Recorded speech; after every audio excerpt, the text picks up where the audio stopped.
English writer George Eliot once said, "Our dead are never dead to us until we have forgotten them." While you have footballers like Xabi Alonso, Philipp Lahm, and Frank Rijkaard, who retire at the top of the world, having their names immortalized in football, many others retire in obscurity, with their careers ending not with a bang, but with a whimper. This is certainly true with Miralem Pjanic, a football player whose career suffered the most stunning and painful demise imaginable. From being on top of the world with Juventus, winning several domestic trophies, and being declared as one of the best midfielders in the world, to having produced nowhere near his best form in over half a decade, and nobody wanting him. While Toni Kroos will end his career with a 6th Champions League title, retiring as one of the best players in the world, Pjanic might just end his career in nothingness.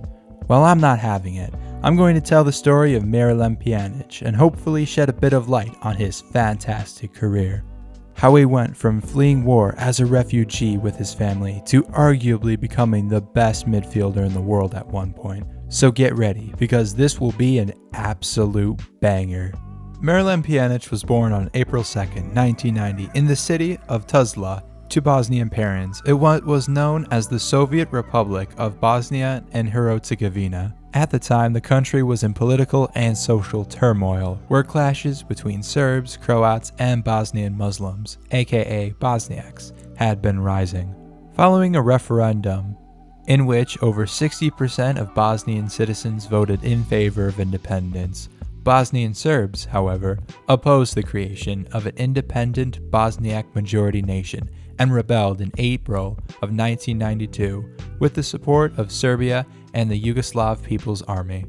The Serbs' goal was to secure territory and ethnically cleanse Bosnia of its Muslim citizen population through a systematic campaign of persecution. This resulted in a 3-year-long conflict, commonly known as the Bosnian War, where over 100,000 people would lose their lives. His father, Farudin Pjanic, was a professional footballer, playing for FK Drina Zvornik in the Yugoslavian 3rd Division, sensed the danger, took his wife Fatima, and escaped before the war. Miralem Pjanic would state in an interview, "They were still very young, 20, 22 years old, and they went to this new country where they didn't speak the language with nothing, 2 or 3 suitcases. Eventually, they made a life for themselves and settled in Luxembourg. But things weren't easy at first. Friends in Luxembourg put him in touch with a semi-professional club, FC Schifflang 95, who offered him a part-time contract and helped find a job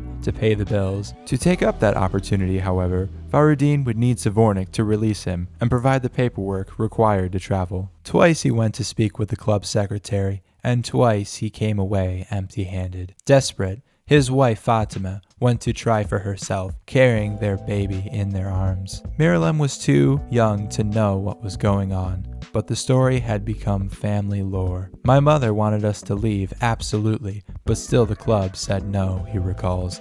"Then I started to cry. It upset the secretary so much that finally they said, 'Okay, I'll do it, just for this little kid.'"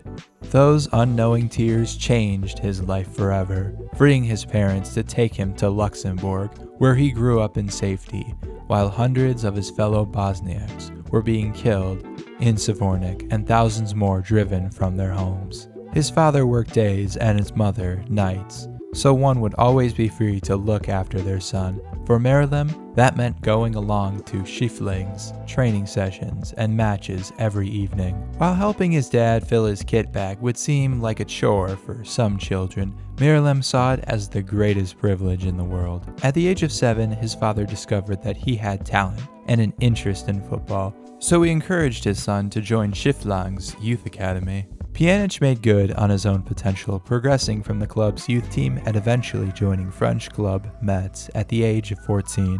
He spent 3 years in the club's academy before being promoted to the senior team in Liga.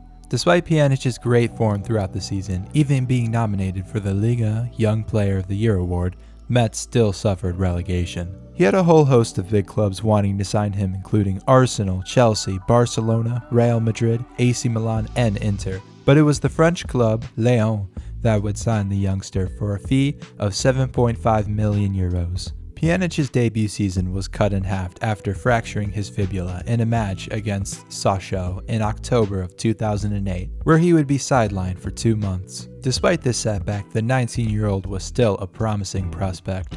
The following season, when club legend Juninho left the club, Pjanic inherited the Brazilian's number 8 shirt, signifying that he was the heir and the one to lead the club to greatness. And he nearly did. Lyon owner John Michel Aulas spent big and emphasized his ambition for European glory, so Claude Puel was entrusted with this task, and Pjanic would be the Frenchman's main man. Pjanic would make 24 goal contributions in all competitions that season, steering Lyon to a second-place finish behind Marseille. However, it would be in the Champions League where Puel's side would nearly create a miracle. Pjanic would make a major impact, most notably scoring a game-winning goal in the 76th minute against Italian side Fiorentina. In the club's second group stage game against Hungarian club Debreceni, he scored again via a free kick and assisted 2 other goals in the club's 4-0 victory. Lyon would finish second in their group behind Il Viola and would face Real Madrid in the last 16. They would beat the Spanish Giants 1-0 in the first leg and draw 1-1 with them in the second leg, with Pjanic scoring the equalizing goal in that 1-1 draw to seal Lyon's spot in the quarterfinals. However, the miracle was met with an abrupt and painful end as they were pummeled by Bayern Munich in the semis. Despite the bitter loss, his performances earned him an inclusion in Don Ballon's list of the 100 best young players in the world in 2010. Pjanic began the 2010-11 season as a starter and featured in the team's first 3 games. However, following the arrival of Johan Gourcuff, he began appearing as a substitute more and more often. Puel tried playing both Gourcuff and Pjanic in the midfield. However, this ultimately failed, and after a little over a season, he signed with Roma for 11 million euros. His first 2 seasons went well, putting up solid numbers and acting as a Swiss Army knife, playing all across the midfield and even out wide. Even though Roma would make it to the 2013 Coppa Italia final, they would lose 1-0 to bitter rivals Lazio. On top of that, they would finish Serie A in a humiliating 6th place in the same season. Because of this, Aurelio Andreazzoli was replaced by Rudi Garcia. Under the Frenchman, both Pjanic and the Giallorossi would step up a level. Garcia implemented a 4-3-3 formation with a midfield trio of Kevin Strootman, Miralem Pjanic, and Daniele De Rossi, with Francesco Totti deployed as a false 9.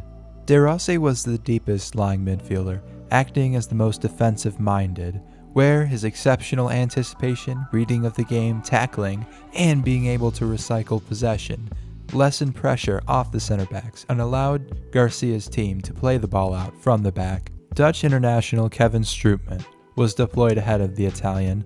He was the best midfield all-rounder, typically operating either as a box-to-box midfielder due to his work rate, ball-winning abilities, and the ability to help in both attack or defense, or as a deep-lying playmaker due to his range of passing, awareness, and the ability to create goal-scoring opportunities for his teammates after winning back possession. And finally, Pjanic was the most advanced of the 3 midfielders. The Bosnian international acted as a playmaker, pressing forward and pulling the strings in attack with his amazing passing ability, quick feet, and technical elegance. His game was further elevated by forward Francesco Totti, who completed the diamond in midfield. The Italian linked the midfield to the wingers, able to set the pace in midfield and provide through balls and assists for his teammates. Roma climbed to an impressive second-place finish behind rivals Juventus, who won with a record 102 points. Age 23, Pjanic was emerging as one of the best young prospects in Italian football, and it was his good form throughout the season that helped lead Bosnia and Herzegovina to greatness. Well, you see, in 2013, the Bosnia and Herzegovina national team ranked 13th in the FIFA World Rankings, above the likes of England and France, going unbeaten in all competitions that year. Pjanic, along with striker Edin Dzeko and defender Said Kolasinac, were the star players that would lead a deeply conflicted and divided country to the first ever FIFA World Cup in Brazil, serving as an inspiration as to what was possible. They were placed in Group F along with Argentina, Nigeria, and Iran. In their opening game, Bosnia would lose 2-1 to Argentina, but the game was much closer than you'd think. Said Kolasinac scored a bizarre own goal that only required Lionel Messi's goal of the tournament to deny them of a hard-earned point. Next up was Nigeria, where Edin Dzeko had a perfectly good goal disallowed for offsides. Despite seeing 60% possession and having 19 shots on goal, Bosnia would fail to find the back of the net. In the end, a Peter Odemwingie goal was enough to cruelly deny Bosnia a place in the knockout rounds. However, all was not lost as they would beat Iran 3-1 with Pjanic scoring and assisting, ending the tournament on a high.